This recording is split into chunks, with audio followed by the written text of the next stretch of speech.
Quelques mots ce matin, frères et sœurs, sur ce que j'appelle la grâce du détachement. Alors, dans la première lecture, Saint Paul met en parallèle la vie selon la chair et la vie selon l'esprit, c'est-à-dire la vie selon ma nature purement humaine et la vie selon ma nature humaine, mais habitée par l'Esprit Saint.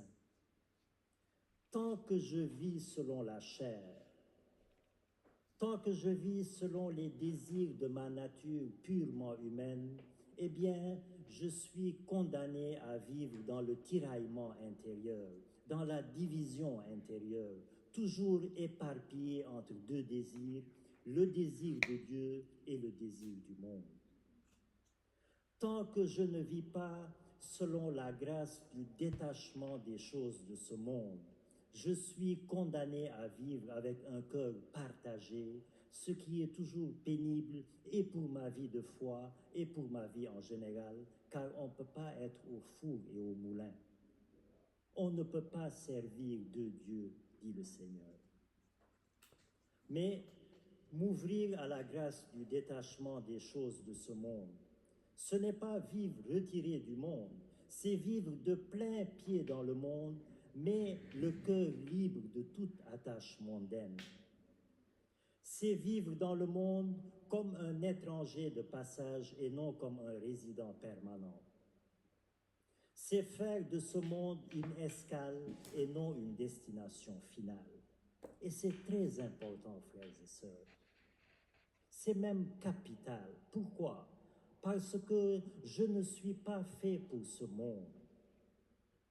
Dieu ne m'a pas créé pour une vie de soucis, de peines, de souffrances et de maladies, entrecoupées de temps en temps par quelques miettes de plaisir éphémère. Si tel était le cas, Dieu serait injuste et ma vie serait absurde. Bien sûr que non. Dieu m'a fait pour bien plus que ce monde, pour infiniment plus que cette vie-là. Alors, partant de cette conviction de foi, partant de cette prise de conscience que je suis fait pour bien plus que ce monde-ci, eh bien, le monde et ses attractions et ses propositions et ses plaisirs deviennent petits et insignifiants à mes yeux.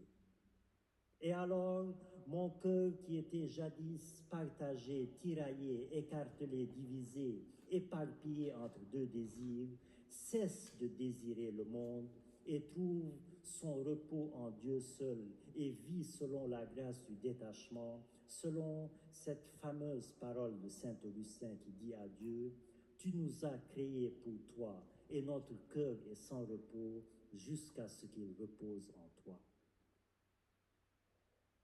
Frères et sœurs, plus on se rapproche de Dieu, plus on s'éloigne des choses de ce monde, et plus les choses de ce monde deviennent petites et insignifiantes à nos yeux. Alors un jour, je faisais escale à Paris pour me rendre à Dakar. Alors j'étais assis dans l'avion, côté hublot, et puis je regardais à l'extérieur en attendant le décollage. Et à mesure que l'avion décollait et montait vers les hauteurs, eh bien, la grande et belle ville de Paris devenait de plus en plus petite à mes yeux. Et à un moment donné, elle devenait même insignifiante. Et je me suis dit instantanément, il en va ainsi avec notre vie de foi.